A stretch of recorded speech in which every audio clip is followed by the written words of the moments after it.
Salut Aïssata. Salut, merci de m'avoir invité. Mais avec grand plaisir.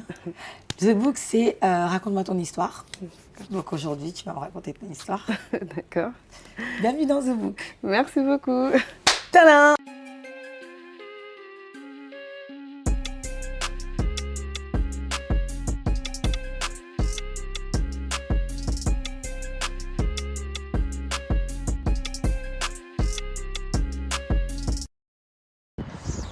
Est-ce que tu as besoin de quelqu'un pour t'aider à avoir un cabis, avoir une domiciliation, créer un business plan, avoir des conseils sur tout ce qui est comptabilité? Alors c'est simple, tu as un lien qui est dans la barre de description, tu cliques dessus et c'est une agence qui s'occupe de tout. C'est-à-dire que demain tu as envie de faire un business, peu importe, que ça soit en ligne ou dans la ville, à Paris, tu cliques sur ce lien et tu verras, ce sont des gens qui vont t'accompagner du début jusqu'à la fin pour que tu puisses enfin lancer ton business. Aïssata, est-ce que tu peux te présenter à mes abonnés qui ne te connaissent pas, donc ils ne savent pas quel âge tu as? Tu n'es pas obligé de nous dire d'où tu viens, mais au moins si tu viens d'Île-de-France, de l'étranger, du Sud, qu'on sache un petit peu qui tu es, parce que tu es une personne anonyme quand même, il faut préciser, tu n'es pas une influenceuse, tu ne passes pas à la télé ou quoi que ce soit, mais les abonnés vont te connaître maintenant. D'accord. Bon, moi, je m'appelle Aïssata, du coup, j'ai 30 ans, je viens d'avoir 30 ans. Je suis mariée depuis 10 ans. D'accord. Du coup, j'habite dans le 60, mais je viens juste de déménager dans le 60 actuellement. Sinon, au début, j'étais en Île-de-France, dans le 93. Oui. Et ça ne te fait pas bizarre? Ça n'a rien à voir. Ça n'a rien à voir, mais en fait, on a acheté. Ah, du coup, la tranquillité. Voilà, la oui, moi, j'ai grandi à la limite du 60, voilà. je sais ce que c'est. On préférait la tranquillité pour notre fils et tout. Si c'est calme, c'est un peu mi-campagne, mi-ville. Ouais. Et c'est tranquille. Très bien. Aïssata, écoute, moi, alors je te dis, on va parler de toute ton histoire, mais que les abonnés, il faut qu'ils sachent en fait comment je t'ai découvert. Tu as fait un live il n'y a pas très longtemps. Il n'y a pas très longtemps avec Libras Ahmed. D'accord. Et dans lequel tu racontais ton histoire. Oui. Et c'était une histoire assez poignante. Oui. Et je pense qu'il y a beaucoup de femmes qui sont dans ces situations-là. Exactement. Et peut-être beaucoup d'hommes aussi, parce que ça soit la maladie dont tu vas nous parler, et même l'autre finalement, parce que ça reste, alors je pense qu'il l'appelle comme une maladie, c'est concerné par les deux sexes, et la femme et l'homme. Et je pense que ton témoignage, il va aider beaucoup de gens. Donc, quand tu veux, tu peux commencer à nous raconter ton histoire. Moi, je sais par où ça a commencé, mais je veux que tu nous racontes tout le déroulé et la suite. D'accord. J'ai fait un live très récemment avec Libras Ahmed. C'est une amie de la famille de mon mari aussi. Bon, elle est influenceuse, elle débute aussi. Du coup, elle m'a demandé, avec de la bienveillance, si je pouvais raconter mon histoire. Du coup, j'ai raconté mon histoire et à la suite de ça, je ne sais plus si c'était ton ami. Quelqu'un de mon entourage qui m'a dit. Voilà. Il y a une fille qui s'appelle Aïssata, elle a une histoire de Exactement. fou et du coup, à la suite de ça, tu es venue vers moi, vers mon mari et vers moi. Et du coup, je suis là aujourd'hui. Bah voilà, tu as la bonne place. J'espère que tu te sens bien. Ouais, je me sens bien, un peu stressée. Tu veux un café, un thé, un truc? Non, c'est bon, merci beaucoup. Tu veux déstresser, t'es cool, t'es bien, mes abonnés sont gentils, tu verras en commentaire, ils vont être cool avec toi. D'accord. Et Aïssata, du coup, cette histoire, elle commence par la drépanocytose. Elle commence par la drépanocytose. Faut savoir que la drépanocytose, je suis née avec. Voilà, c'est une maladie des globules rouges. C'est-à-dire que mes globules rouges, au lieu qu'ils soient ronds comme la normale, ils sont en forme de lune. Et du coup, ce qui fait que l'oxygène a du mal à circuler dans mon sang. Et quand l'oxygène a du mal à circuler dans le sang, ça crée des crises d'anémie. Donc ces crises d'anémie, elles sont très fortes. Et, de grosses fatigues. Exactement, de grosses fatigues, des douleurs articulaires, des douleurs dans le dos, partout dans le corps. Et en fait, les crises d'anémie, elles ne passent pas tant qu'on n'est pas hospitalisé avec des doses de morphine. Voilà. Est-ce que la drépanocytose, elle se détecte pendant la grossesse? C'est-à-dire, est-ce qu'une femme enceinte peut savoir si son enfant va avoir la drépanocytose? Non, c'est à la naissance. À la naissance. Et il faut savoir que oui, la drépanocytose, c'est génétique en fait. C'est la première maladie génétique dans le monde. Et du coup, elle est donnée par les deux parents. Ça veut dire que si les parents ont le gène AS, ils sont porteurs sains, mais ils peuvent le transmettre aux enfants. Et ça se détecte, il faut faire un dépistage il faut faire une prise de sang à la naissance de l'enfant. Et pour les parents? Parce que quand tu dis ici, ils ont le germe, tu dis quoi? Ouais, un gène. Un gène, le gène AS. Oui, c'est ça. Et donc, pour le savoir, il faut faire quoi? Il faut faire une prise de sang. Il faut faire une prise de sang aussi, voilà. Ça Il se faut faire une dépiste prise... comme ça. Exactement, mais il faut que les deux parents soient porteurs du gène pour le transmettre à l'enfant. S'il n'y en a qu'un des deux, eh ben, il n'y a aucune possibilité pour que l'enfant ait la drépanocytose. Exactement. Est-ce qu'il y a une différence entre la drépanocytose et la mucoviscidose? Ou est-ce que finalement, ça se ressemble et c'est quasiment la même maladie avec un autre terme? C'est pas du tout la même maladie parce que d'après ce que je sais sur la mucoviscidose, c'est par rapport aux poumons. Et nous, c'est vraiment par rapport aux globules rouges. Et on a besoin de beaucoup s'hydrater, de boire beaucoup d'eau, de faire attention, pas faire d'épreuves sportives.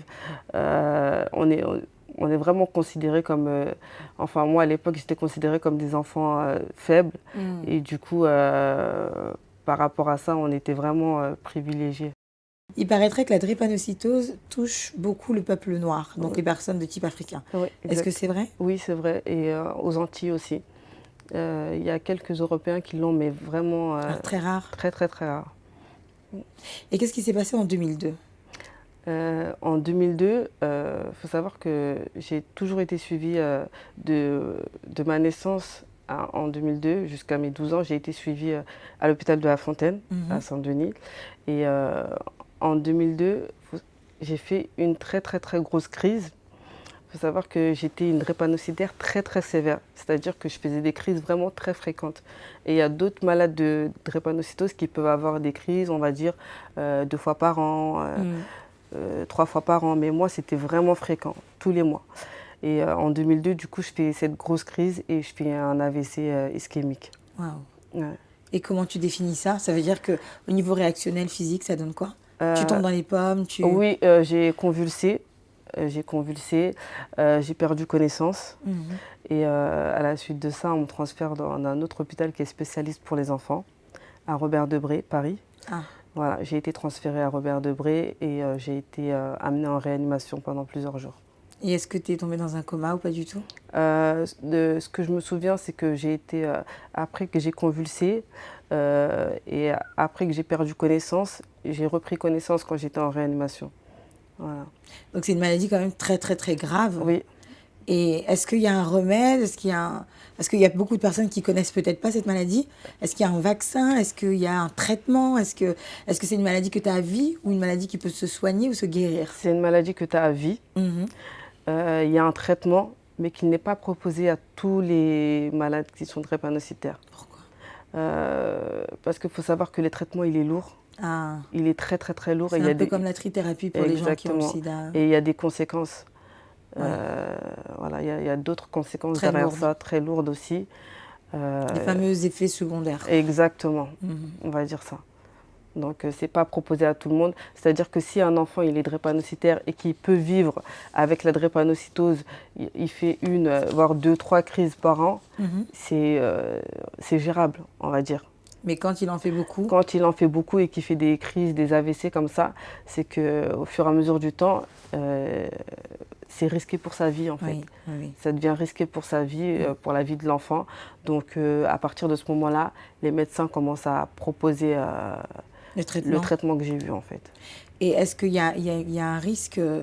Est-ce qu'il y a une durée de vie où tu peux vivre toute ta vie avec la drépanocytose? Tu peux vivre toute ta vie avec la drépanocytose. Après, il y a un traitement, je veux dire, il y a des conseils aussi. Il faut boire beaucoup d'eau, il faut vraiment beaucoup s'hydrater, il faut suivre les traitements, prendre ses médicaments régulièrement. Faut être très assidu. Exactement, très très assidu. Est-ce que tu veux ne plus refaire les mêmes erreurs? Alors dans ce cas-là, je te donne rendez-vous demain parce que je sors un podcast sur comment ne plus refaire les mêmes erreurs en relation et même en début de relation. Je te donne rendez-vous demain sur mon site coachaissamomens.fr. Mais quand tu es jeune, généralement... tu n'as pas trop envie de suivre le traitement. Exactement, tu ne bois pas d'eau, tu fais tout le contraire en fait de ce qu'il y a. Jusqu'à ce que voilà, t'arrive quelque chose de très grave. Et en 2004, Aïssata, il se passe quoi? Du coup, vu que j'étais drépanocytaire très très sévère, en 2004, les médecins ils proposent à mes parents la greffe de moelle osseuse. Qui changerait quoi? C'est-à-dire qu'en faisant la greffe de moelle osseuse, on allait retirer toute ma moelle osseuse à moi, c'est-à-dire avec de la chimiothérapie.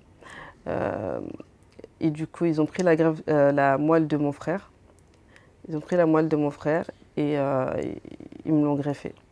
Et c'est quoi l'objectif? C'est d'enlever la maladie? L'objectif, c'est que du coup, tous mes globules rouges soient sains. Ok. Voilà. Parce qu'en fait, on a détruit toutes mes défenses immunitaires, tous mes globules rouges, pour me réinjecter de la moelle saine, on va dire. Et à la suite de ça, je n'aurai plus du tout... j'ai les gènes de la drépanocytose, mais je n'aurai plus de crise. D'accord. Voilà. Donc tu le gères mieux. Ça reste une maladie, mais qui est vivable. Exactement. Totalement vivable, puisque à la suite de ça, j'ai plus du tout aucune crise. Ah, c'est cool ça. Voilà. En 2004, ils me proposent ce traitement-là. Mes parents, ils acceptent. Ok. Mais il faut savoir que avant qu'ils proposent le traitement à mes parents, ils leur ont dit les conséquences qu'il allait avoir. Et quelles étaient les conséquences? Ils préviennent mes parents, ils leur disent qu'on va lui faire ce traitement-là parce qu'il en va de soi de sa vie. Elle est très très souvent malade, Aïssata. Du coup, mais il se peut que quand elle sera adulte, elle ait des difficultés à avoir un enfant. Voilà. Mais donc, sans qu'elle plus. Qu'elle ait des difficultés. Qu'elle ait des difficultés. Pas que ça soit impossible. Qu'elle ait des difficultés à avoir un enfant. Mes parents, à l'époque, j'étais très malade. Du coup, ils lui disent oui, il n'y a pas de souci, continuez sur cette greffe-là. C'était le seul effet secondaire ou il y en avait d'autres? Non, c'était vraiment le seul effet. Plus gros, ouais, le plus gros. Voilà, c'est ça. Et finalement, tes parents acceptent? Ils acceptent. On te fait cette greffe? Mon frère, il est compatible avec moi. Du coup, on me fait cette greffe-là. Et elle se passe super bien. Dieu merci. Dieu merci. Plus de crise. Ouais, elle s'est super bien passée. globules. Ouais, elle s'est super bien passée. C'est beau ça. Ouais. Mon frère, il m'a donné sa moelle. Super fière aussi. Et à la suite de ça, 1 an post-greffe, 2 ans post-greffe, ça se passe super bien. Et on me considère comme guérie de la drépanocytose. Ah oui? Oui. Là, on te considère 1 ou 2 ans après ou maintenant? 1 ou 2 ans après? Non, 10 ans post-greffe, on m'a considéré comme guérie. Ah, 10 ans, j'ai compris 2 ans. Non, j'ai fait les 1 an post-greffe. En fait, on fait Parce qu'à ce moment-là, on est en 2004. Oui. Donc du coup, on parle de 2014. Oui. Donc en 2014, on considère que tu es guérie de la drépanocytose. Exactement. C'est-à-dire que chaque année, tu viens à l'hôpital, tu regardes et tout ça, s'il n'y a pas de rejet ou quoi. Parce qu'on peut faire un rejet aussi. Et moi, j'ai fait aucun rejet et tout allait bien. Et, du coup, on me considère vraiment comme guérie de la drépanocytose. Est-ce qu'aujourd'hui, on te considère comme guérie de la drépanocytose? Oui. Tu l'as plus, la drépanocytose. J'ai les gènes. Mais tu es guérie. Tu fais plus de crise. Je fais plus de crise, ouais. Tu n'es plus hospitalisée. Je suis plus hospitalisée. Est-ce que tu es sous traitement? Non. Alhamdoulilah. Enfin, Ouais. Dieu merci. Dieu merci, Je ne comme sais on pas dit chez comment nous. on dit dans toutes les langues, mais Dieu merci. Dieu merci, comme on dit chez nous. À partir de ce moment-là, je commence à vivre mon adolescence. Je commence à... T'as quel âge à ce moment-là? À ce moment-là, j'ai 14 ans, en 2004. Ah ouais, t'es petite, quoi. Ah, d'accord, ok, je me suis dit peut-être 24. Non, t'as 14 ans. Ah ouais, ok, tu reviens. Ouais, j'ai devant. 14 ans. Ouais. Donc tu vis ta petite life, tranquille. Tranquille. J'ai commencé à vivre mon adolescence. C'est trop bien. Ouais, à vivre pleinement, à sortir avec mes copines et sans aucune crise. Et c'était vraiment une renaissance pour moi parce que j'avais jamais connu ça. Ah ouais, c'était une nouvelle vie, quoi. Ouais, exactement. Mais jusqu'en 2008, il se passe quelque chose? En 2008, je rencontre mon futur mari. D'accord. Ouais. Du coup, nos familles se sont toujours connues. Du coup, au mariage de ma sœur, je raconte un peu comment on s'est rencontrés. Au mariage de ma sœur, je cherche un DJ et lui, il travaille avec un DJ. Et du coup, je prends contact avec lui. Et à partir de ce moment-là, on s'est plus lâché, on va dire. C'était Est-ce que c'était un coup de foudre ou c'était un crush?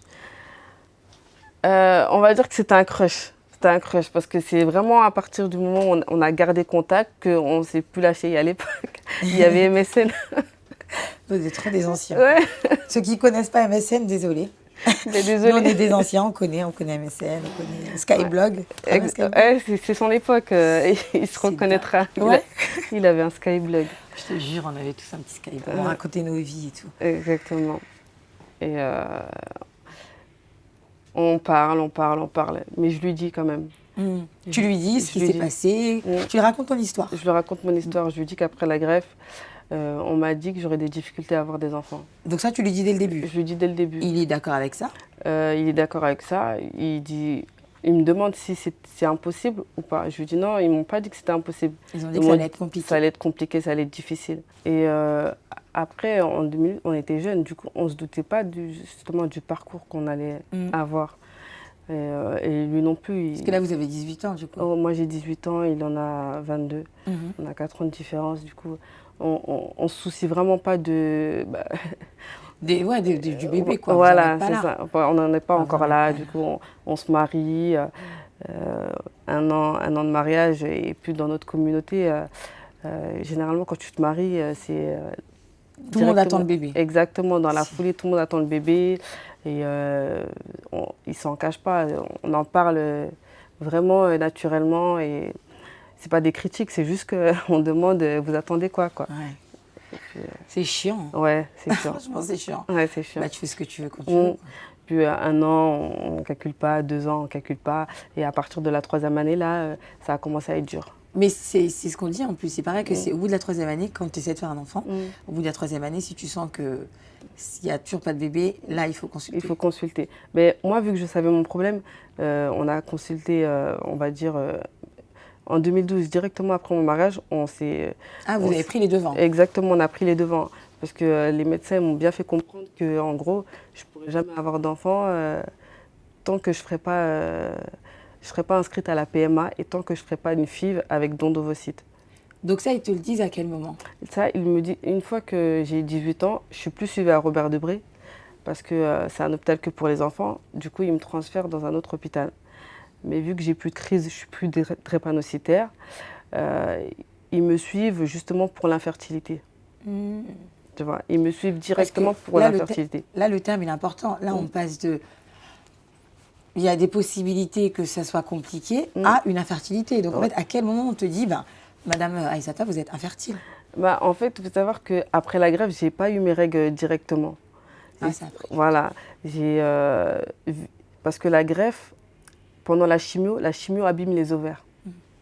Du coup, elle les détruit, elle les atrophie. Et ça, je me suis pas rendu compte de ça directement.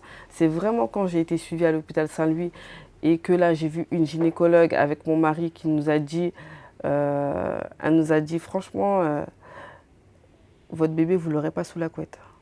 Ah ouais, carrément. Carrément, ouais. Elle a été crue. C'est horrible de parler comme ça. Ouais, elle a été crue et depuis ce jour-là, on s'est dit, ok, ça va être vraiment, vraiment compliqué pour nous. C'est un truc de ouf. C'est-à-dire, elle n'a pas pris de pincette, elle ne s'est pas dit, Zéro, voilà, peut-être non. que tu n'es pas au courant, peut-être que... Elle a dit, vos ovaires, elles sont cramées. Oh non. Elle t'a parlé comme ça? Elle m'a parlé comme ça. T'as pas porté plainte ou quoi que ce soit? Non, franchement, je suis... T'es restée je suis restée stoïque comme ça avec mon mari, on l'a regardé comme ça. Et elle a dit, vos ovaires, elles sont cramées, votre bébé, vous ne l'aurez pas sous la couette. C'est horrible. Ouais. Et en gros... vaut mieux aller vous faire suivre à Tenon, l'hôpital Tenon, en PMA pour don d'ovocytes, directement. C'est un truc de ouf. Donc elle s'est dit, écoute, tu leur dis, et puis Ouais, directement don d'ovocytes. Et qu'est-ce que vous avez fait? On s'est inscrit à la PMA, on a commencé, il faut savoir qu'à la PMA, il faut faire des prises de sang, des analyses tous les 6 mois. Et quand tu es dans le parcours don d'ovocytes, justement, tu attends un don d'une donneuse qui donne ses ovocytes.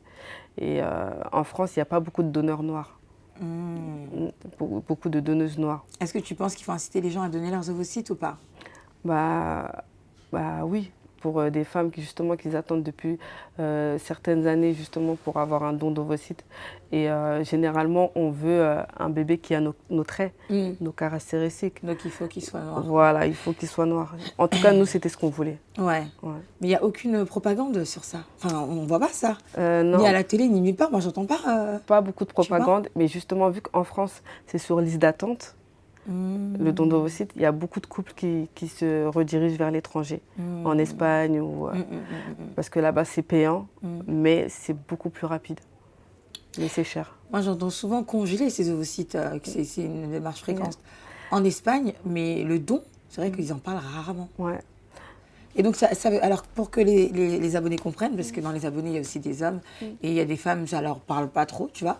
Donc, si quelqu'un te donne un ovocyte, alors un ovocyte, est-ce que tu peux expliquer qu'est-ce que ça représente et qu'est-ce que ça ferait, en fait? Parce qu'on peut se dire, du coup, est-ce que ce bébé aura tes gènes? Est-ce qu'il viendra de toi ou est-ce qu'il viendra d'une donneuse? Donc, ça sera un bébé avec 2 traits, avec... tu vois, qu'est-ce que ça veut dire?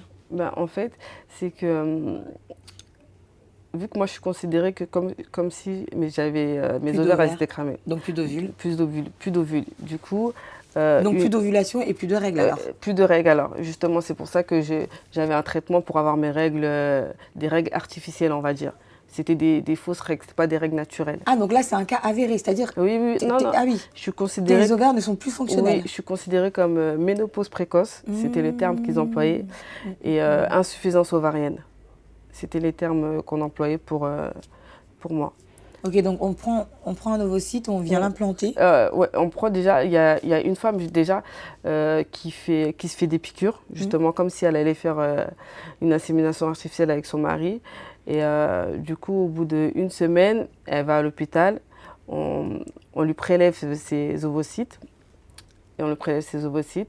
Et après, avec ces ovocytes, ils sont inséminés, je crois, avec le spermatozoïde de mon mari. Pour qu'il y ait fécondation. Et ensuite, on t'implante ça à toi. Et ensuite, on me l'implante dans mon utérus. Et après, on voit si ça fait un bébé ou pas. Et ce bébé, alors, est-ce qu'il va te ressembler ou pas du tout? Bah, ce bébé, il aura les traits de la donneuse. D'accord. Ouais. C'est comme un don de sperme, en fait. D'accord. Ça sera le bébé de mon mari et de la donneuse. Mais ça, nous, on ne voulait pas en parler à notre famille parce qu'on savait que ça allait être compliqué. La compréhension, tout ça, ils n'allaient pas comprendre. Et même au niveau religion, on ne savait pas si c'était possible ou pas, vu qu'on est musulmans. Et en gros, on ne voulait pas le savoir. Ouais, vous vouliez votre enfant. Exactement. Toi, à partir du moment où il est dans ton ventre, c'est le tien. C'est le mien, en fait. Voilà, il allait grandir dans mon ventre et à partir de ce moment-là, c'est le mien. Du coup, je ne voulais pas savoir si au niveau de la religion, c'était autorisé ou pas. En gros, foncer tête baissée et je me suis dit, c'est mon enfant et puis basta. Et il s'est passé quoi par la suite? Est-ce que tu as fait différents essais? Est-ce que ça a marché du premier coup? Est-ce que ça n'a pas marché? Ça n'a pas marché.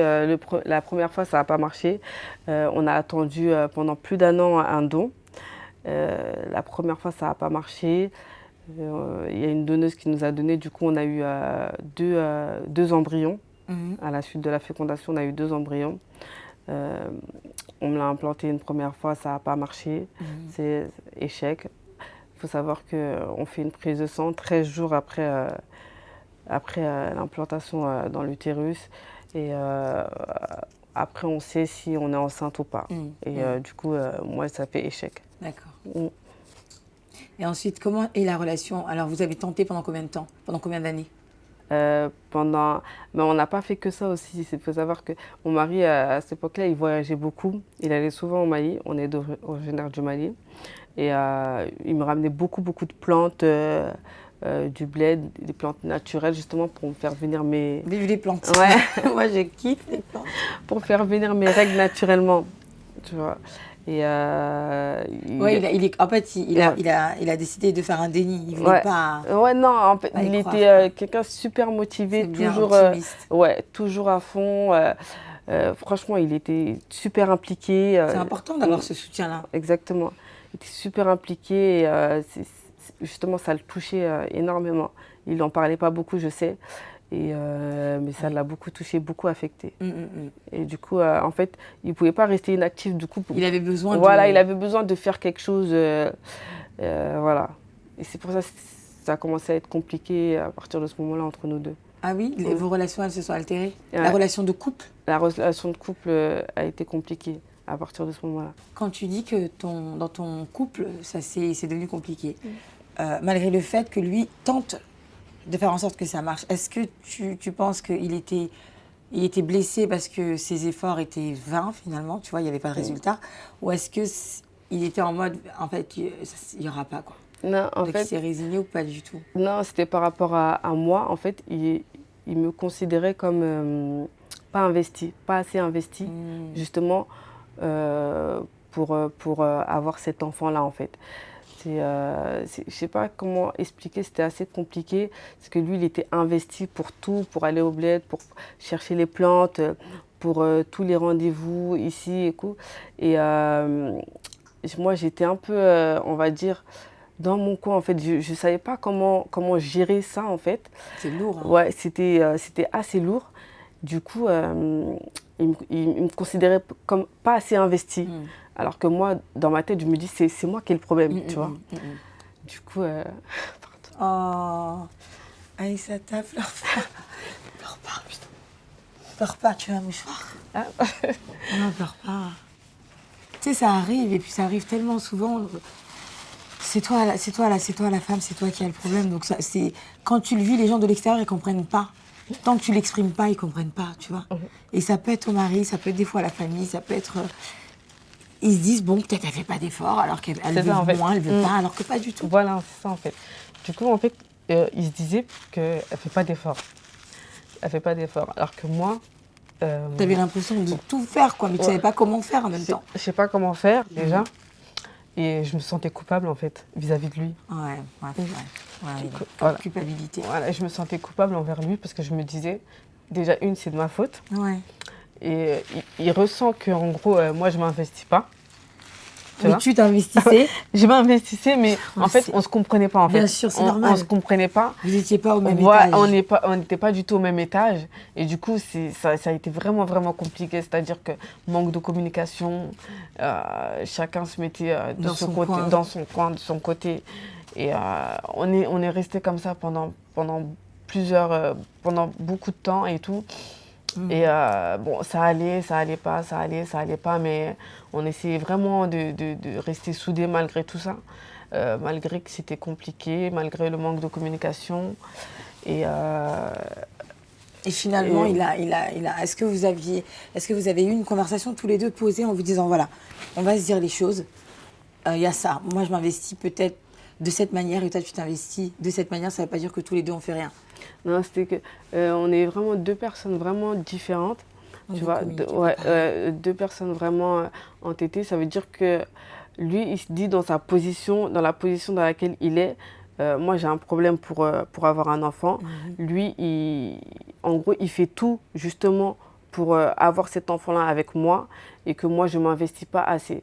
Alors que moi, dans mon côté, je me dis... c'est moi qui ai ce problème-là, c'est-à-dire que déjà j'en souffre, tu vois déjà. Je m'investis du mieux que je peux, mais je ne veux pas montrer tous mes sentiments en fait. Je ne veux pas montrer à quel point je suis affectée par ce problème-là. Pour le protéger lui indirectement. Exactement, je ne vais pas le montrer. Mais je sais que lui aussi, il est affecté par ce souci-là, tu vois. Et puis au bout d'un moment, il n'y a pas que ça. C'est que ses amis ils commencent à se marier, ils commencent à avoir des enfants, tu vois. Même moi, mes cousines elles commencent à se marier, elles commencent à avoir des enfants. Et après, là, au niveau relationnel avec la famille, c'est... tu souris, en fait. Tu souris comme si tu allais bien, mais en fait, tu vas pas bien du tout, tu vois. Et ça, c'était comme ça pendant longtemps. Vraiment et quand longtemps. tu dis longtemps, c'est combien? C'est en nombre d'années? Bah ouais, parce qu'on s'est inscrit à la PMA en 2012. Et on va dire jusqu'en 2016 par là. Ah ouais, 2016 par là. Ouais. 2016, 2017 par là. Et quand on a vu qu'à la PMA, ça marchait pas. Ouais, ça marchait pas et qu'il n'y avait vraiment pas beaucoup de dons, ils nous ont proposé justement de faire venir une donneuse de notre entourage pour que cette femme donne à un autre couple pour que nous, on puisse avancer dans la liste d'attente. Ça, c'est en France, tu vois. Et d'ailleurs, je ne remercierai jamais assez cette personne-là. C'est une amie très, très proche de mon mari. Donc, elle l'a fait? Une amie de la famille, oui, elle l'a fait. Elle a donné ses ovocytes pour un autre couple pour que nous, on puisse avancer dans la liste d'attente. Et vous avez avancé dans la liste d'attente? On a avancé dans la liste d'attente. Merci à cette dame. Je ne sais pas qui tu es, mais merci beaucoup. Je ne sais pas si je vais pas dire son prénom. Non, pas besoin. Mais, elle va se reconnaître. Ouais, elle va se reconnaître. Et du coup, elle a fait ce don. Et nous, on a avancé dans la liste d'attente. Et après, on a eu un deuxième don d'ovocytes. Du coup, à ce moment-là, en plus, je devais voyager. Du coup, j'ai reculé un peu mon voyage justement parce qu'on prépare mon utérus à recevoir cet embryon. Du coup, une semaine avant, on m'appelle, on me dit Madame Toukansi, on a un don, du coup, il faut préparer votre utérus pour accueillir l'embryon. Je dis OK. Du coup, je commence à prendre les traitements, c'est des ovules à insérer. Ok, Ouais, très bien. c'est des ovules à insérer dans le vagin et on prépare ton utérus. Et le jour avant ça, les spermatozoïdes de mon mari, ils étaient déjà congelés. Ah ok, donc ils font quand même ça. Oui. Ils congèlent, protègent, ils congèlent les spermatozoïdes. Après, si le mari il est disponible pour faire directement le spermographe, comme ça peut être des spermatozoïdes frais en fait. Voilà. Et en France, il faut savoir que quand il y a une mère qui donne, il y a une femme qui donne, les ovocytes n'appartiennent pas totalement au couple. Tu vois, ils appartiennent à deux couples. C'est Ouais. pas normal ça. Les ovocytes, ils les partagent entre deux couples. Mais est-ce que c'est dans la loi, c'est-à-dire que l'enfant appartient à deux personnes? Non, c'est-à-dire que la femme, elle va donner, par exemple, on va dire... Et pour toi et pour quelqu'un d'autre? Exactement, elle va donner 8 ovocytes, il y en aura 4 pour toi et 4 pour l'autre couple. Ah, donc il peut avoir des frères et sœurs, enfin on va dire demi, Ouais. ou des ressemblances. Ouais, mais c'est pour ça finalement peut-être qu'il y a des gens qui se ressemblent en fait. Ouais, ouais, c'est ça. La femme ne va pas donner pour un couple. En gros, vu Elle a le droit de donner à voilà. plusieurs. Non, c'est l'hôpital même qui dit que, genre... Ça c'est injuste par ça sera pour les deux couples, ça ne sera pas que pour toi en fait. Et du coup, vu que les femmes noires, elles ne donnent pas assez, il n'y a pas beaucoup de dons, justement pour donner le maximum de chances à plusieurs couples. C'est ça voilà, c'est l'objectif en fait. C'est l'objectif. Ah, je comprends. C'est pour que tout le monde ait des chances justement d'avoir un enfant. Exactement, d'avoir un enfant. Du coup, les ovocytes sont partagés entre deux couples.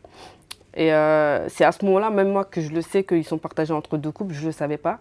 Et ça te fait quoi? Je me dis, mais c'est bizarre. J'ai dit, mais les ovocytes partagés entre deux couples. Après, je me dis, bon, si toi t'attends, il y a forcément un autre couple qui attend. En gros, il ne faut pas être égoïste, quoi, tu vois. Belle façon de penser. Ouais, c'est ça. C'est mignon. Et qu'est-ce qui se passe par la suite? Est-ce que vous continuez? Est-ce qu'il y a un résultat ou... ce don n'a pas abouti, en fait. Ah. Ouais, c'est que la femme qui a donné n'a pas donné assez d'ovocytes. Elle n'a pas donné assez d'ovocytes. Du coup, le couple qui devait donner, ils étaient avant nous dans la liste. Du coup, c'est eux qui ont reçu tous les ovocytes. Et là, ce jour-là, j'ai... Burn out. Ah ouais. T'as pété un câble. Ouais, c'était vraiment dur pour moi. J'ai pas compris, en fait, pourquoi ils avaient tout donné à l'autre. Certes, oui, on devait partager les ovocytes et tout ça, mais ça a vraiment été dur pour moi le fait d'encaisser tout ça et de me dire que oui, toutes les ovocytes seraient allées à l'autre couple et tout. Du coup, ça a vraiment été un choc psychologique. Tout.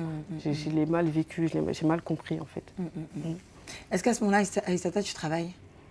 À ce moment-là, je travaille. Et donc, tu continues à faire ta vie comme si de rien n'était? Comme si de rien n'était. À l'intérieur, c'est le chaos total. Après, mais j'ai vraiment 5 amies très très proches qui ont été là pour moi. Elles m'ont beaucoup soutenue. Heureusement. Ouais, ça veut dire que elles ne savaient pas le contenu, tu vois, que j'étais dans le truc, mais elles savaient justement que j'avais cette envie d'avoir un enfant et elles savaient justement les difficultés, le manque de communication avec mon mari. C'est-à-dire qu'on est là entre copines, on en parle. On en parle vraiment naturellement.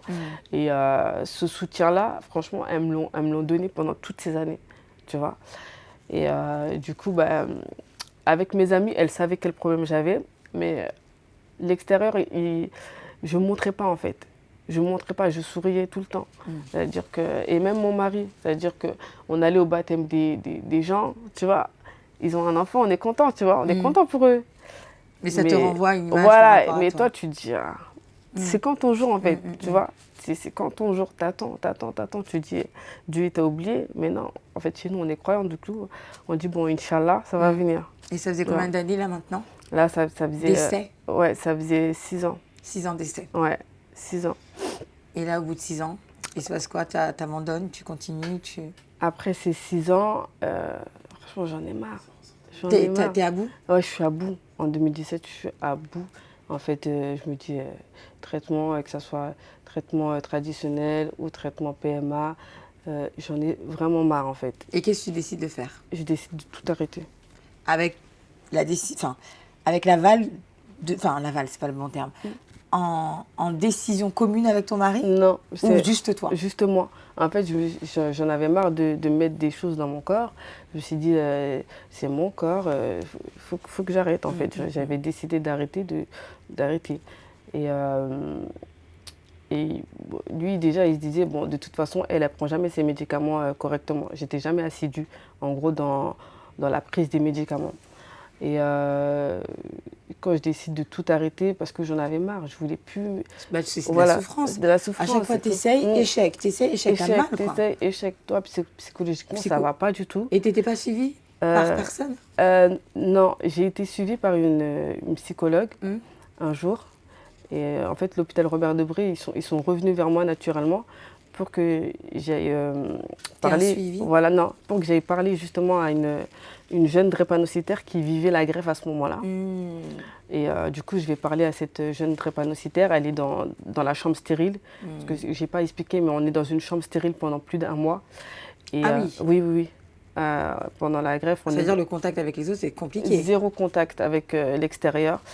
Et ma mère, elle venait, elle était masquée du début à la fin. Bon, là, le masque, c'est naturel pour les autres.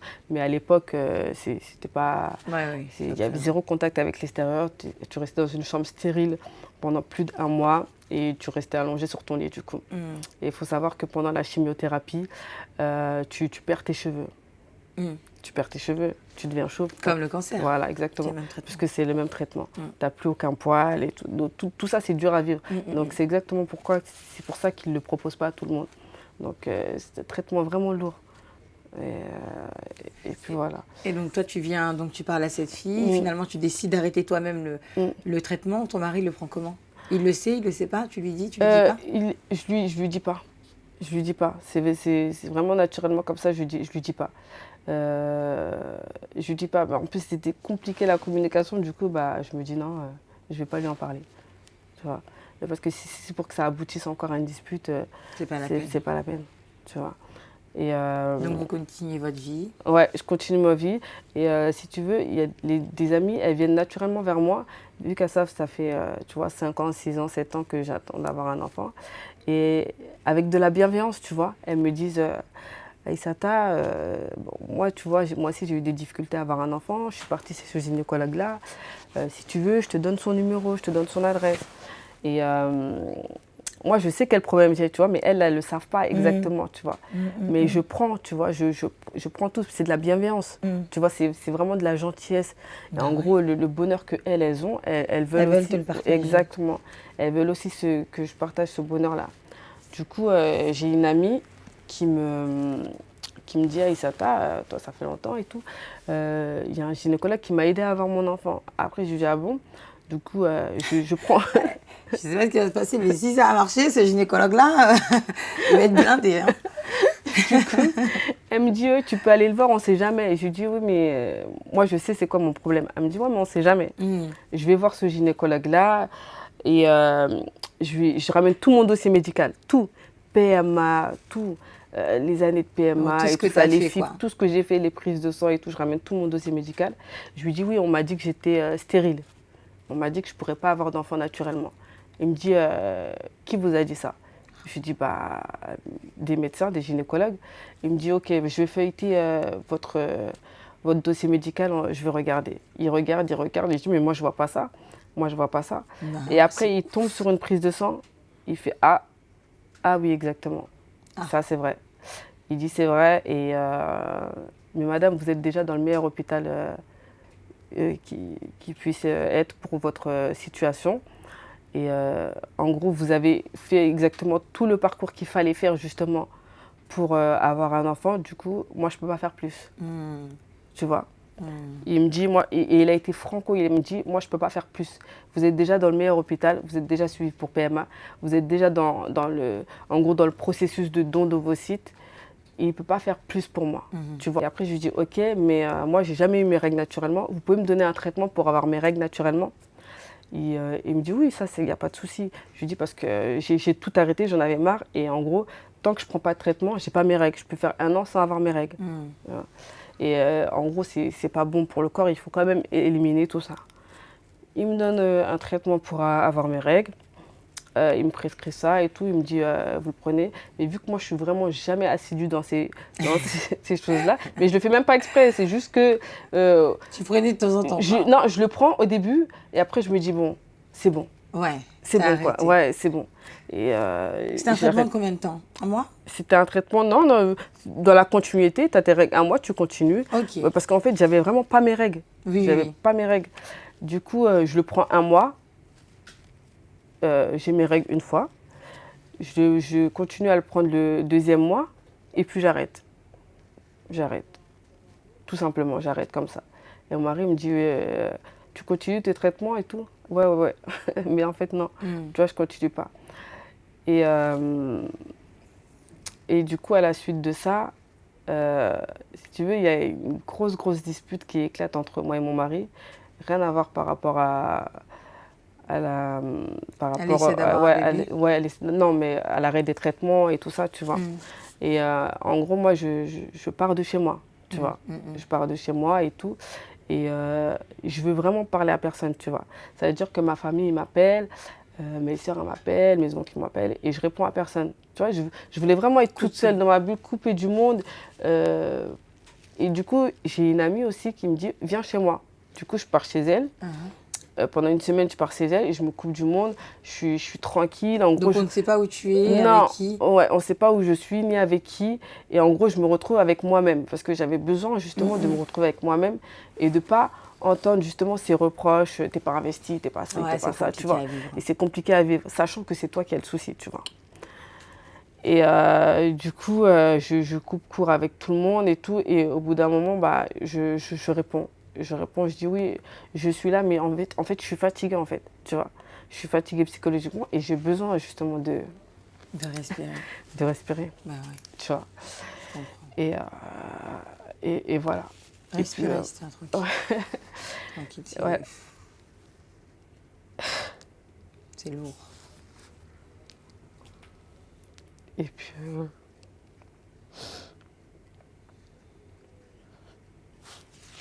Ah, et ça t'a... Arrête. Je vais te prendre dans mes bras après, tu vois. Je vais te mettre tout mon make-up et tout. Ouais, je sais à quel point c'est galère, ça. Les gens qui parlent, les gens qui savent pas. Ouais, c'est ça en fait. Merci. Si on te pointe du doigt, et toi, tu sais pas. Quand tu es une personne de nature, en plus, tu parles pas beaucoup, tu sais pas comment dire. C'est ça en fait. C'est-à-dire, c'est pas comment dire que t'as mal, quoi. Moi, tu vois, je suis de nature, je parle pas beaucoup, tu vois. Mais faut savoir que juste avant ça, chez nous, la polygamie, c'est autorisé, tu vois. Du coup, ma belle famille, ils en parlent naturellement à mon mari, tu vois. Justement pour que lui puisse des enfants. Pour que lui marie une deuxième femme, pour qu'il, tu vois, il ait des enfants. Et du coup, lui, il m'en parle et tout. Et il me dit, oui, ma famille commence à me mettre la pression, tu vois, pour que je marie une deuxième femme, justement, pour qu'il ait une descendance. Et son père, tu vois, il était un peu malade. Il ne voulait pas mourir, justement, sans avoir de petits-fils. Sans avoir de petits-fils, sachant que mon mari, c'est le premier. Tu vois, c'est le premier de sa famille. Et du coup, il y a cette pression-là, tu vois, il y avait tout ça aussi qui était entre nous, tu vois. Bah donc, oui, c'est comme si, en fait, moi, je suis incapable de donner la vie, donc une autre femme va le faire. Voilà, une autre femme va faire à sa place. Mais lui, il y a la pression du côté de sa famille, la pression familiale, puisqu'il reçoit plein de pics, plein de commentaires, tu vois, de ses amis, de sa famille. Ouais, parce que lui, en fait, il souffre aussi de son côté. Il souffre aussi de son côté, tu vois. Il m'en parle pas, mais je sais qu'il souffre de son côté. Donc c'est pour ça, justement, que je me sentais coupable, tu vois, par rapport à... Ouais, toi, tu as les doubles souffrances, à la tienne et à la sienne. Exactement.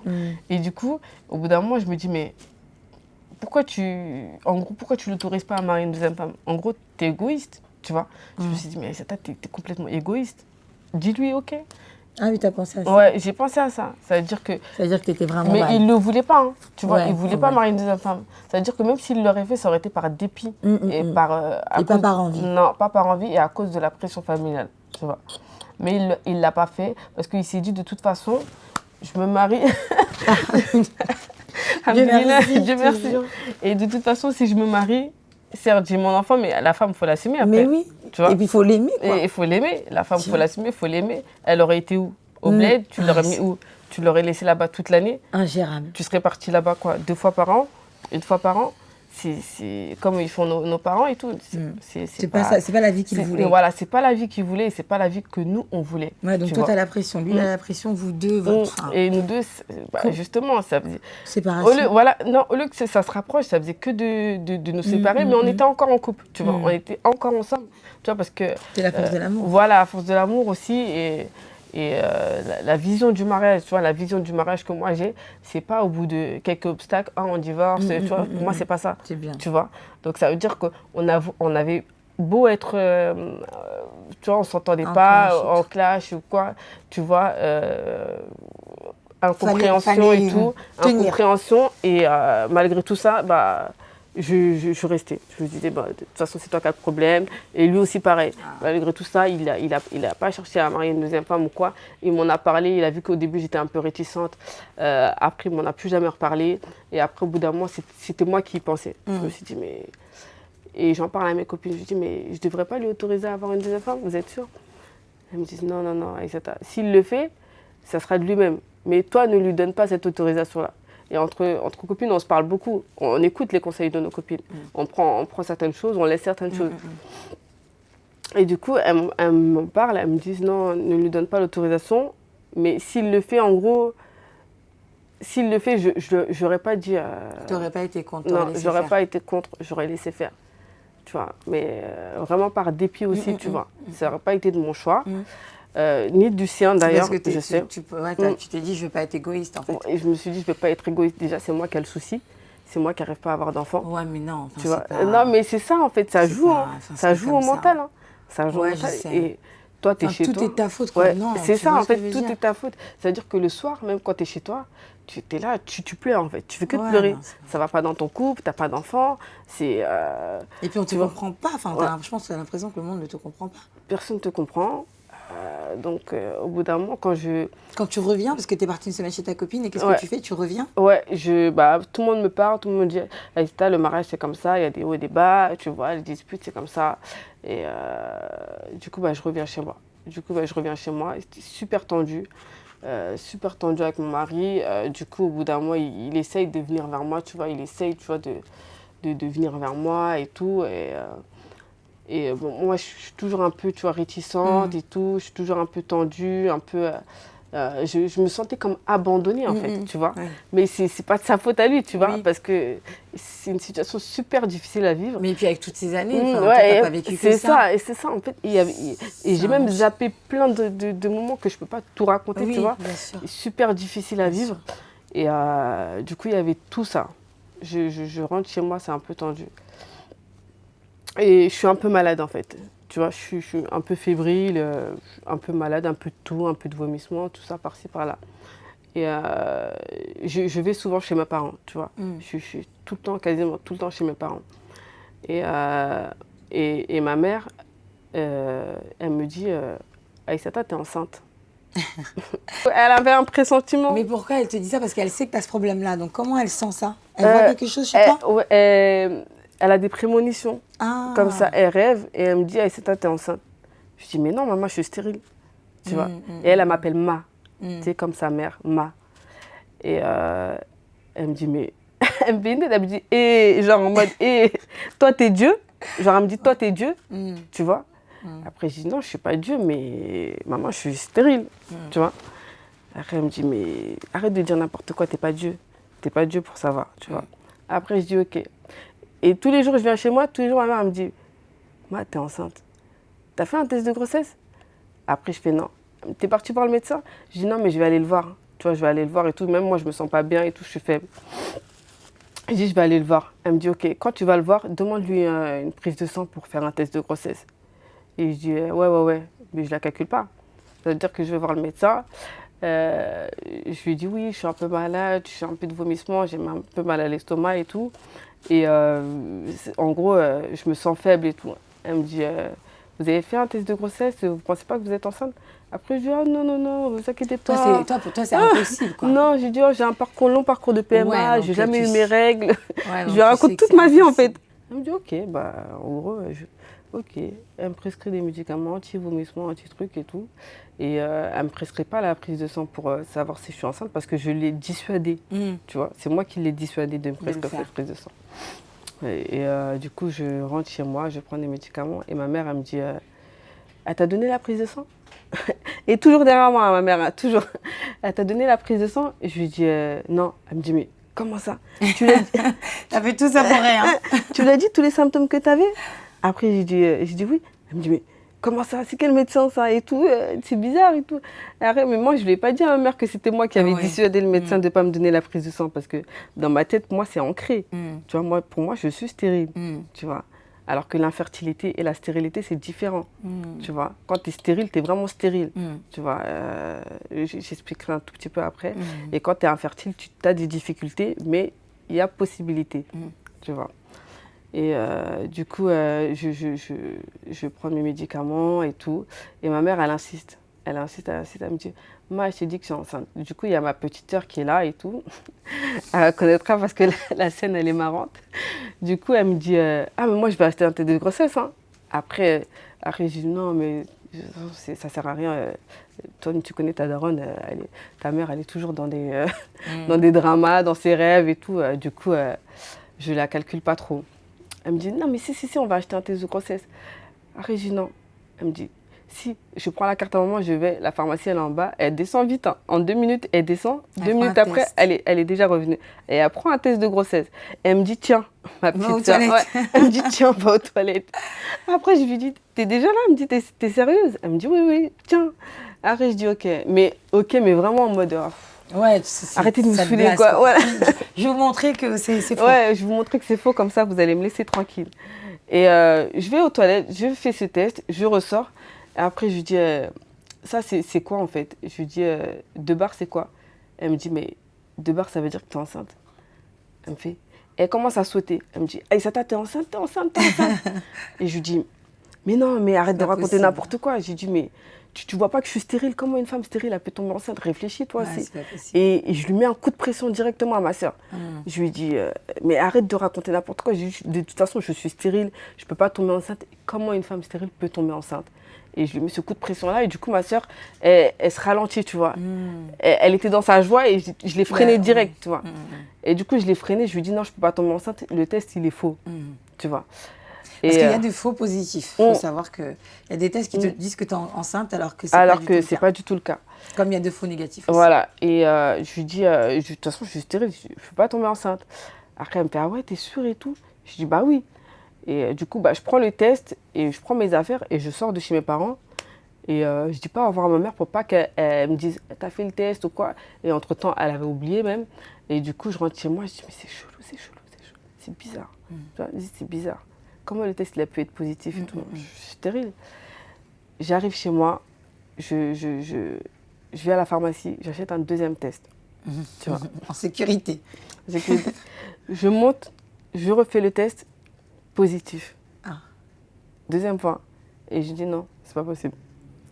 Ça rentrait pas dans mon cerveau, tu vois. Ça rentrait pas dans mon cerveau, je dis non. J'appelle ma petite sœur. Je lui dis oui, Ramata, j'ai fait un 2e test, il est positif. Elle me dit, mais moi je t'ai dit. Sûre d'elle. Sûre d'elle, mais moi je t'ai dit. Tu vois, je t'ai dit. Je lui dis, non, mais c'est pas possible.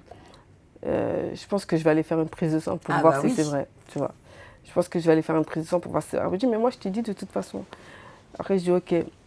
Et du coup, je vais faire la prise de sang sans ordonnance, sans rien. Parce que j'avais déjà quitté chez le médecin et je l'avais dissuadé de me prescrire la prise de sang. Ah, parce que tu peux faire une prise de sang? Tu peux faire, ouais, tu la payes en fait. Tu la payes, au lieu que ça soit fait par la carte vitale, tu demandes un test de grossesse et ils te la font. En gros, tu la payes. Et du coup, bon, les filles. Voilà. Pour celles qui veulent faire des tests de grossesse en prise de sang. Voilà, en fait, j'étais tellement pressée que je ne voulais pas aller chez le médecin qui me prescrive. Je suis partie au laboratoire comme ça, je lui dis, j'aimerais bien faire un test de grossesse, mais je n'ai pas d'ordonnance. Je lui dis, est-ce que c'est possible? Ils me disent, oui, mais ça sera temps. Je dis, ok. Je vais au laboratoire. Il faut savoir que juste avant d'aller au laboratoire, je passe par une 3e pharmacie. Ah ouais, pour quand même être sûre de... Voilà. C'est-à-dire que ça c'est voilà, pas possible. Je passe par une 3e pharmacie, j'achète un 3e test. Et j'achète le test où il y a marqué enceinte, pas enceinte. Un Clear Blue. Ouais, où il y a marqué 3+. Tu vois, 3+, 2+. Ça, c'est à peu près dans... Tu vois... Puis est-ce qu'à ce moment-là, il y a les tests qui te disent 1 mois, 2 mois, 2 semaines, 1 semaine? Ouais, ça te dit 2 semaines de plus, 3 plus. Ok, Tu d'accord. vois, Donc ça te dit clairement. Ça te dit clairement. Du coup, je fais ce test et ce test, il me dit 3 plus. Et moi, là, je me dis, mais il n'y a pas de doute, tu vois. Wow. Ce test, il me dit 3 plus. Et je vais au labo, je fais la prise. Et pendant tout ce temps, j'ai rien dit à mon mari. Ah ouais, toi, non, mais c'est en même temps, t'es dans un truc où il faut que tu sois sûre. Ouais, c'est ça en fait. Et je me dis, je peux pas lui faire de faux espoirs, c'est pas possible. Ça va faire quasiment 8 ans qu'on attend ça. Parce que là, on était au bout de la 7e année. Hein. On était à 7 ans et demi là.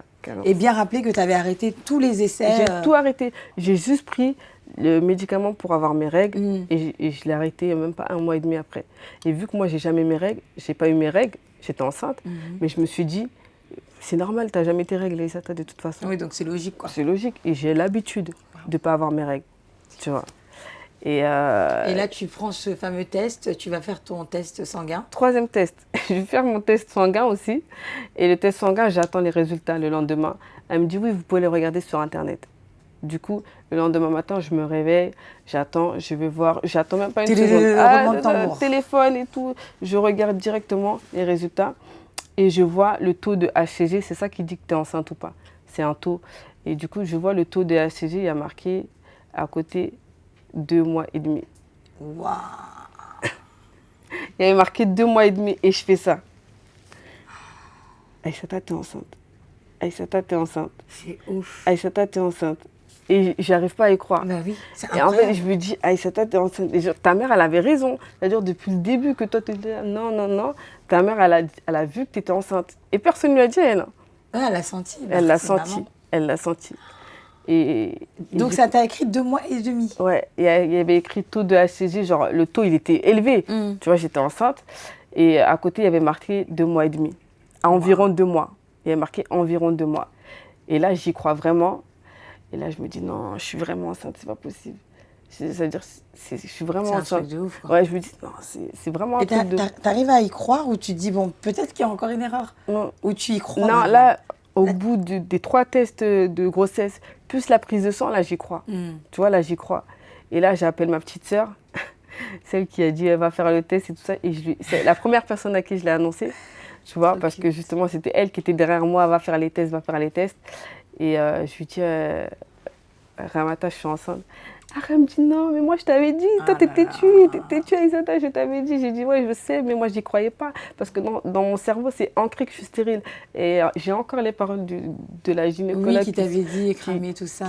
Qui résonnent dans mon cerveau et qui me dit, oui, Madame Toukansi, vos ovaires, elles sont cramées, elles sont atrophiées. Ouais, donc c'est impossible. Vous n'aurez jamais votre enfant sous la couette.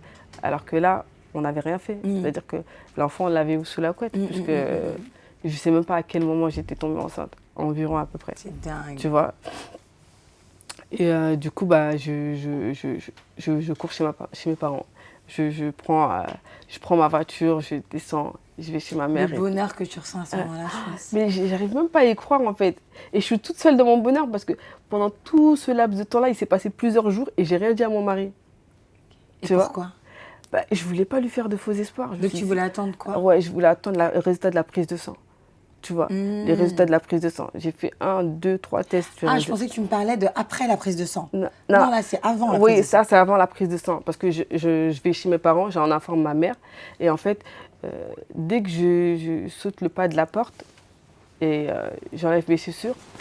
Ta mère, elle a dû dire. Et ma mère, elle me regarde, elle me fait ma. Elle me fait ma, genre.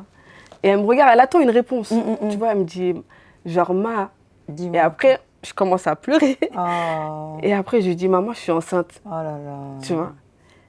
Et elle commence à faire ça, elle commence à faire ses doigts. Ouais, bah, c'est clair. Elle commence à dire, machallah, et elle crie dans toute la maison, tu vois. Et quand je suis rentrée dans la pièce, tu vois, elle attendait une réponse. Parce que la veille, j'étais sortie de la maison comme ça, je lui avais rien dit et tout. Ouais, donc elle s'est dit, elle va me dire quelque chose. Et j'arrive, je saute le pas de la porte, et elle me regarde comme ça. Elle me dit, ma, genre, j'attends, genre, dis-moi quelque chose de concret. Et je pleure, et c'est direct. Et j'ai dit, maman, je suis enceinte. Elle me dit, non, Dieu est grand. Et elle commence à crier dans toute la maison. Et là, il y a ma belle-mère qui arrive, elle me dit, mais il y a quoi? Il s'est passé quelque chose, il s'est passé un truc. Après, je lui dis, non, Tanti, il n'y a rien. Je lui dis, je suis enceinte. Et là, c'est C'est explosion de bonheur dans toute la Tu maison. m'étonnes. Tous mes frères et sœurs, ils sont là. Non, personne n'arrive à y croire. C'est-à-dire que l'année où je décide de tout arrêter, où je décide en gros de mettre ma confiance en Dieu, parce que j'en avais vraiment marre. Je me suis dit, en fait, si... Aïssata, vas-y, tu sais quoi? T'es au bon endroit. Lâche-nous tout ce que t'as pas lâché pendant je sais pas combien de temps. Tu peux. T'es au bon endroit. Vas-y, t'excuses J'ai fait pas. même pas exprès en plus. T'excuses pas, c'est normal. Tu revis ce moment-là. Ouais, en fait, je me dis... quand j'ai tout arrêté, je me suis dit, si Dieu me donnera un enfant un jour, tu vois, c'est-à-dire peu importe le nombre d'années que je vais attendre, si j'aurai un enfant, j'en aurai un, tu vois. C'est-à-dire peu importe le nombre de traitements que tu prendras dans ta vie, tu vois, si on ne connaît pas notre destin, Bien tu sûr. vois. Et les épreuves, tu les accumules, tu les accumules, tu les accumules. Elles sont passées et tu ne sais pas en gros ce que l'avenir te réserve. Du coup, moi, je me dis, laisse ta confiance en Dieu, tu vois. Arrête tout ça, laisse ta confiance en Dieu. Inch'Allah, un jour, tu auras un enfant. Et c'était ma devise, en fait. C'est-à-dire que je vis comme ça. Je vois mes copines avoir des enfants, je vois elles se marient et tout ça. Et l'année où je décide de tout arrêter, je commence à aller mieux, tu vois. Tu vois, je commence à vivre ma vie. Je me dis, concentre-toi sur autre chose. Si tu n'as pas d'enfant, mais tu peux faire autre chose. Ouais, c'est parce que tu as plus ce poids Voilà. sur ta tête. Tu peux faire autre chose, voilà. Tu peux voyager, tu peux en gros faire quelque chose qui Et t'intéresse profiter de toi. profiter et t'investir dans ce projet-là, tu vois. Et je me dis ça, et c'est cette année-là que je me dis pourquoi je ne l'ai pas fait avant ça, La tu pression. vois. Mais je ne pouvais pas le faire avant parce La que je n'avais pression. pas compris encore.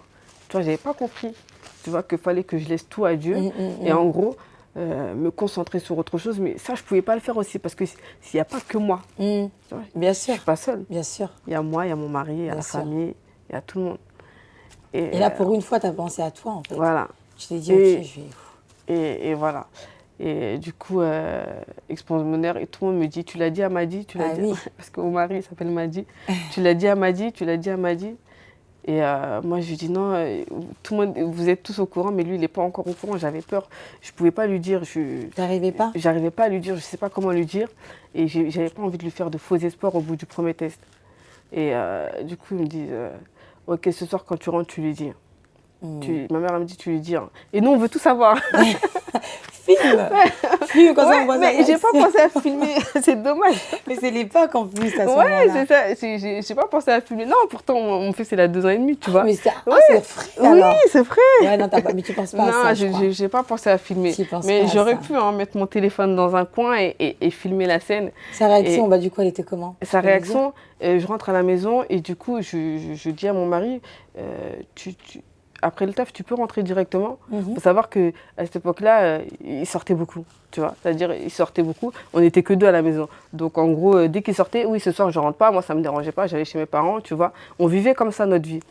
Il sortait, je sortais et on se rejoignait le soir à la maison. On se rejoint à la maison, je dis, tu peux rentrer directement. Il me dit, pourquoi? J'ai dit, non, vas-y, rentre directement et tout. Tu vois. Et après, il me dit, ok. Et il me dit, ok, vas-y. Il me dit, je vais aller chez le coiffeur. Je dis, tu veux que je t'accompagne?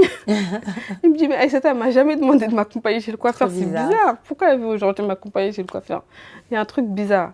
Il rentre à la maison, je lui dis, chez nous, c'est une petite, pas une blague, on va dire. On dit une dafier.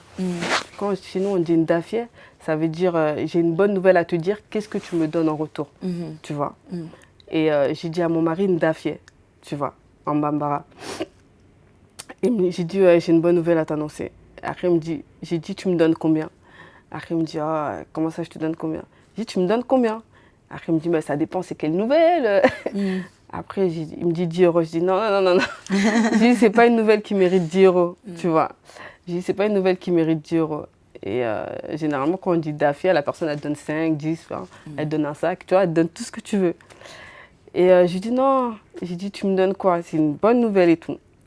Et à ce moment-là, la femme de son frère aussi, elle est enceinte, tu vois. Elle est enceinte et c'est son premier enfant et tout. Après, il me dit, tu parles de Myriam? Après, je fais, non, non, je parle pas de Myriam. Parce qu'il pensait que j'allais lui annoncer que sa fille, c'était c'était une fille, Mm. que la fille de Myriam, c'était une fille. Et du coup, je lui dis non, je lui dis tu peux t'asseoir au salon. Et, il me dit t'es bizarre, Aïssata. S'il te plaît, tu peux t'asseoir au salon. Je dis mais je veux vraiment que tu joues le jeu en fait. Tu vois, je veux vraiment que tu joues. J'ai dit tu me donnes combien? Après, il a dit 20 euros. Et j'étais tellement pressée de lui dire que j'ai dit bon, ça mérite pas 20 euros, mais c'est pas grave, je les prends quand même, tu vois. Et du coup, je lui dis assis-toi au salon, j'arrive. Il s'assoit au salon, je vais chercher mes 3 tests, plus ma prise de sang, et je les mets sur la table. C'est-à-dire que je mets les 3 tests, 1, 2, 3, positifs, plus la prise de sang positive sur la table. Et je lui dis ferme tes yeux et joue le jeu, tu vois. Il me dit ok. Il est comme ça. Il est comme ça et je lui dis bébé c'est bon, tu peux ouvrir tes yeux. Il regarde la table, je lui dis regarde. Il regarde, il voit 3 tests positifs et la prise de sang. Il me fait c'est quoi ça? Je dis mais regarde. Et il lit la prise de sang, il voit que je suis enceinte environ 2 mois. Il me fait c'est pas possible. C'est pas possible. Ah ouais, Ouais. mais ça l'a choqué. Ouais, ça l'a choqué. C'est pas possible. Parce qu'en fait, il dit on n'a rien fait en fait. On n'a rien fait. Ça peut pas venir tout seul. Ouais, on n'a rien fait. Rien.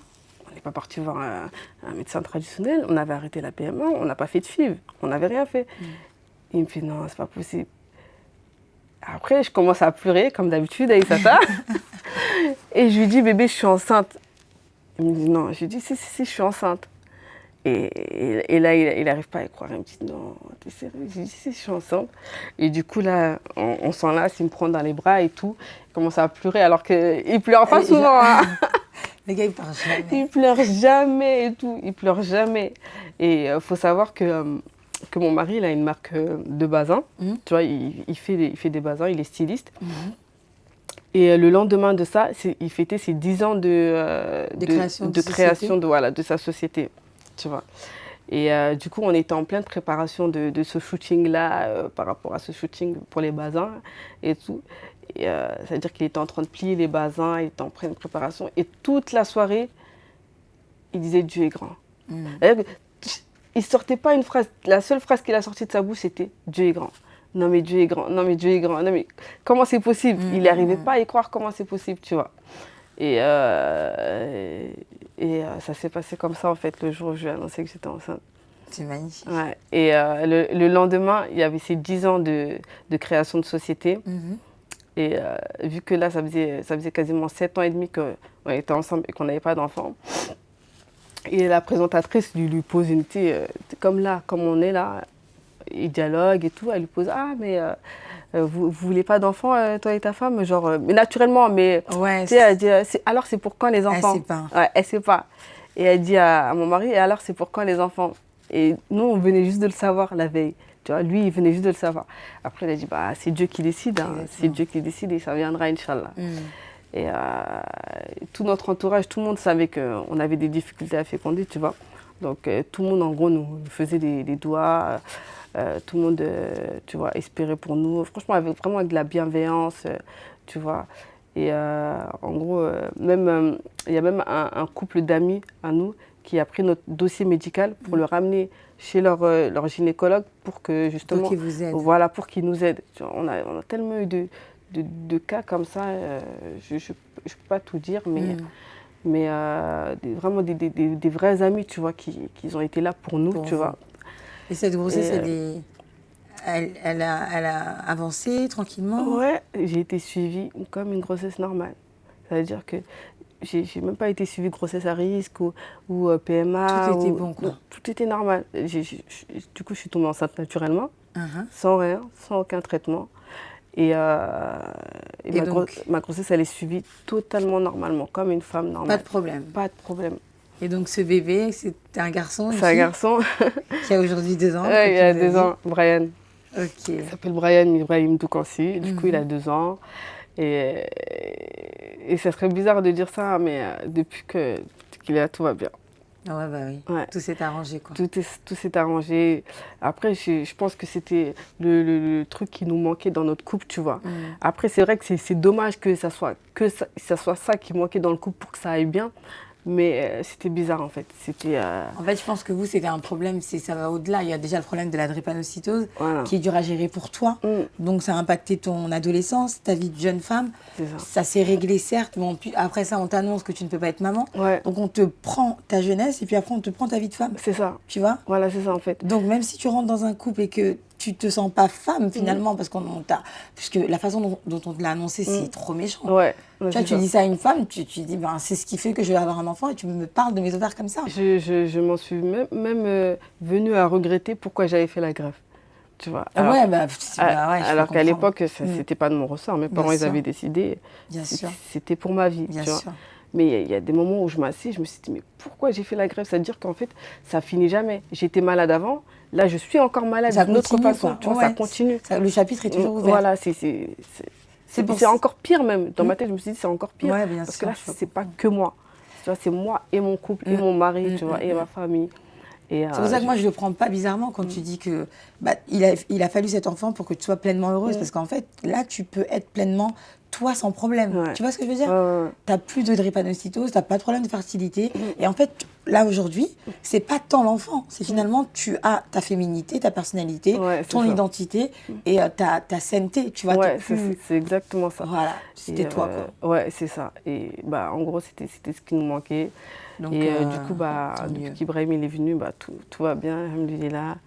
Et après, on a profité du confinement justement pour acheter.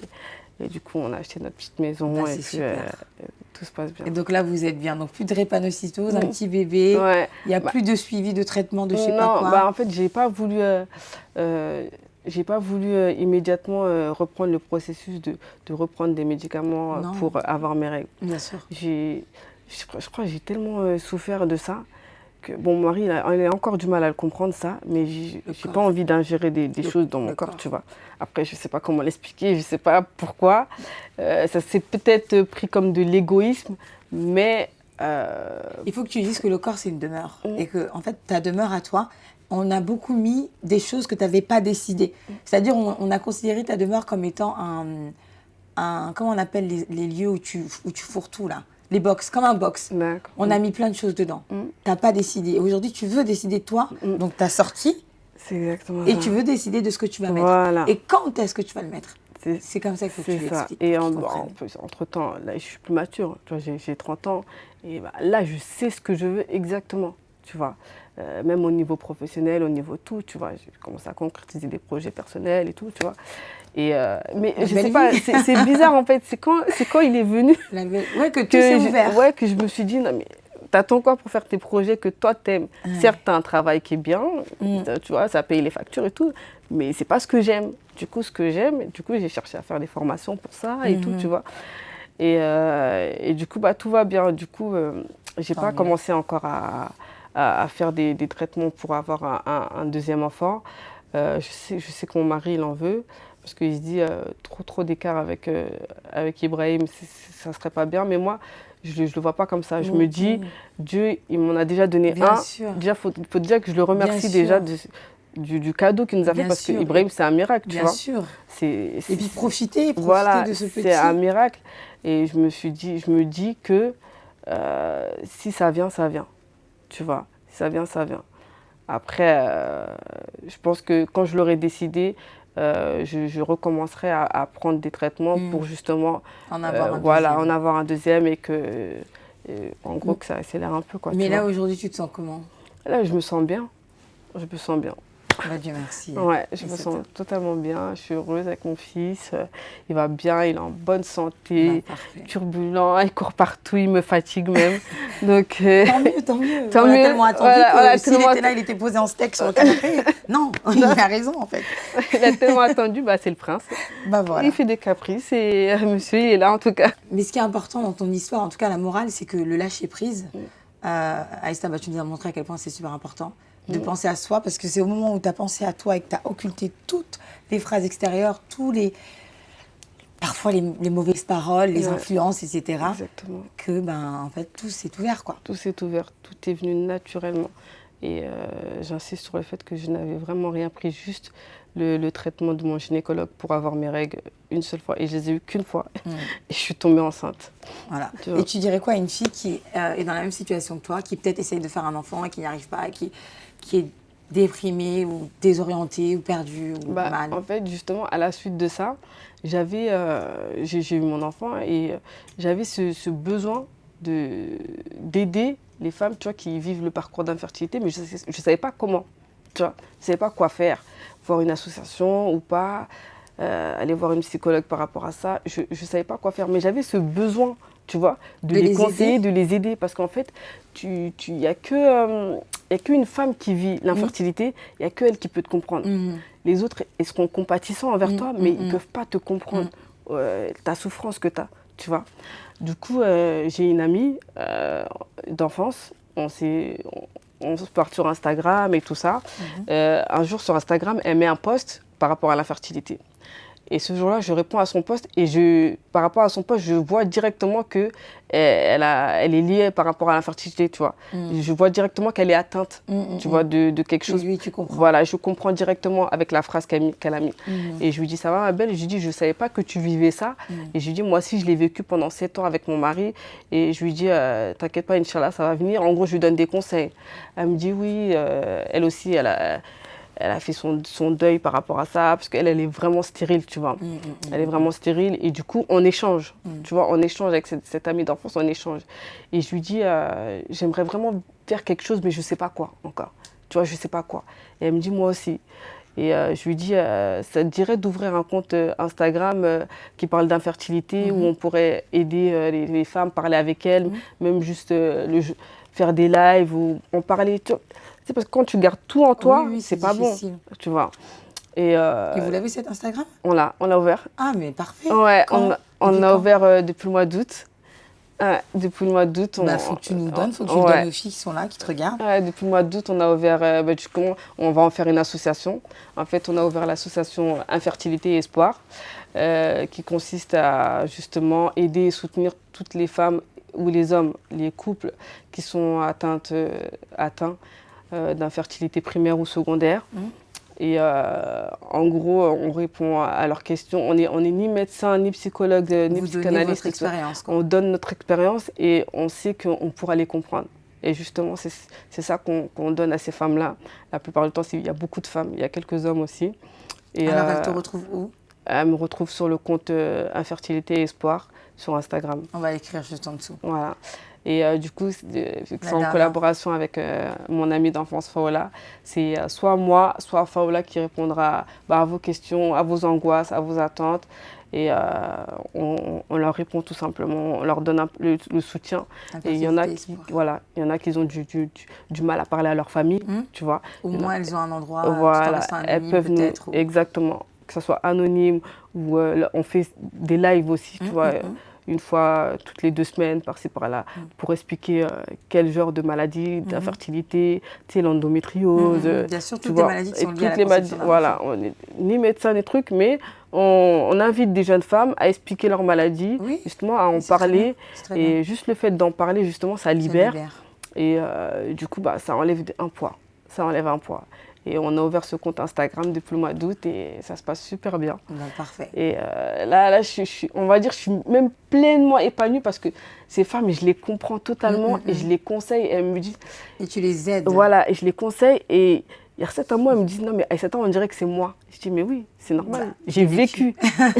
J'ai vécu la même chose que tu vis actuellement là, tu vois. C'est trop touchant. Et puis voilà. Merci beaucoup Aïssata. Les filles, retrouvez Aïssata sur son Instagram, Infertilité Espoir.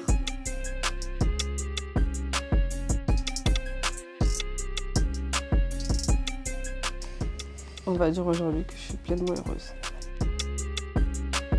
Et je conseille vraiment à ces femmes justement qui vivent l'infertilité au quotidien dans leur couple,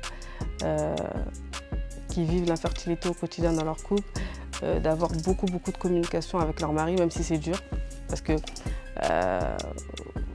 aujourd'hui, je le sais, mais avant, je ne le savais pas en fait qu'il fallait beaucoup communiquer avec mon mari.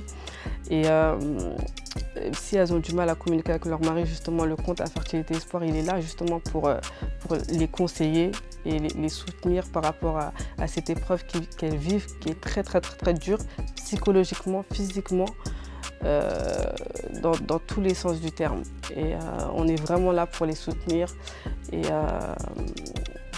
voilà. Qu'elles n'hésitent pas à te rejoindre. Voilà, elles n'hésitent pas à rejoindre la page et on répondra à leurs attentes. Bon, bah, Aïssata, merci d'avoir témoigné et j'espère peut-être à bientôt pour une autre histoire. Ouais, j'espère aussi. Merci beaucoup. Merci à toi de m'avoir invité sur ton plateau. Je t'en prie.